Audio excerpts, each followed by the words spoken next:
अस्सलाम वालेकुम DIG sir, मेरा नाम सारा गुल है। मेरी रिक्वेस्ट है डीआईजी सर आपसे कि प्लीज़ प्लीज़ प्लीज़ मुझे इंसाफ चाहिए।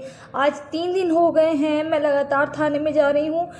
ये सुबह हफ्ते की सुबह 26 तारीख की बात है, 9:30 बजे की। मैं अपने काम पर जा रही थी सर।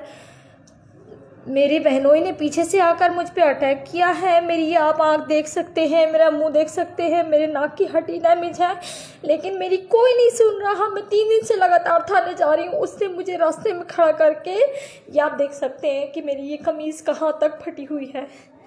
ये आप देख सकते हैं कि उसने मुझे कितना मारा है। ये मेरे नील है, मेरा पूरा जिस्म डैमेज हुआ हुआ है, पूरा जिस्म मेरा डैमेज है। मैं आपसे हाथ जोड़ कर कहती हूँ कि मुझे इंसाफ चाहिए, मुझे इंसाफ चाहिए। मैं जब भी महमूदाबाद थाने में जाती हूँ, वो लोग यही बात करते हैं कि आपकी रिपोर्ट ऑथेंटिक नहीं है। मैं आज अपना एक्सरा लेकर गई हूँ नाक का, मेरे नाक की हड्डी डैमेज हुई है, लेकिन वो लोग वो भी नहीं मान रहे।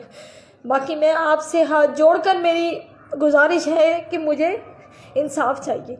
मैं बहुत गरीब हूँ, मेरे पास पैसे नहीं हैं बिल्कुल भी। मेरे हस्बैंड मज़दूर हैं, मेरे छोटे छोटे 4 बच्चे हैं, और उस बंदे ने मुझे रोड पर खड़ा करके ये बात बोली थी कि मैं तुझे थाने में भी नंगाना चाहूँगा, तू जहाँ तक जो मर्जी कर ले। उसने कहा कि मेरे इतने सोर्सेज हैं कि मैं तुझे थाने में भी नंगा करूँगा। बाकी उसने पूरी रोड पर मुझे, आप ये देख सकते हैं कि मेरा गिरबान कहाँ तक फटा हुआ है।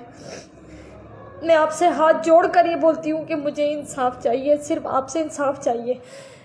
नहीं तो ये बंदा मुझे फिर मजबूर कर रहा है कि जब जाहिर है मुझे इंसाफ नहीं मिल रहा डीआईजी साहब, तो मैं खुद को आग लगाकर मैं कुछ भी करने को तैयार हूँ, लेकिन मुझे सिर्फ इंसाफ चाहिए। क्योंकि मेरे छोटे छोटे बच्चे हैं, मैं इस माशरे में मुंह दिखाने के काबिल नहीं रही, क्योंकि मुझे इतना मारा है उसने।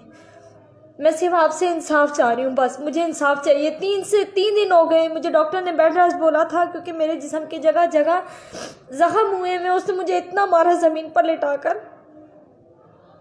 मेरी जगह जगह जख्म हुए में। मुझे डॉक्टर ने कहा कि आप बेड रेस्ट करें, लेकिन मैं बेड रेस्ट नहीं कर रही। मैं इस हालात में भी, मैं सुबह भी थाने जाती हूँ, मैं रात में भी थाने जाती हूँ, लेकिन मुझे वो लोग एफआईआर नहीं लिख कर दे रहे, ना वो लिख रहे, बल्कि वो लोग मुझे ये कहते हैं कि हम तुम्हें थाने में डालेंगे, तुम्हारे खिलाफ एफआईआर लिखेंगे। सर जी, मेरे पास पैसे नहीं है बिल्कुल भी।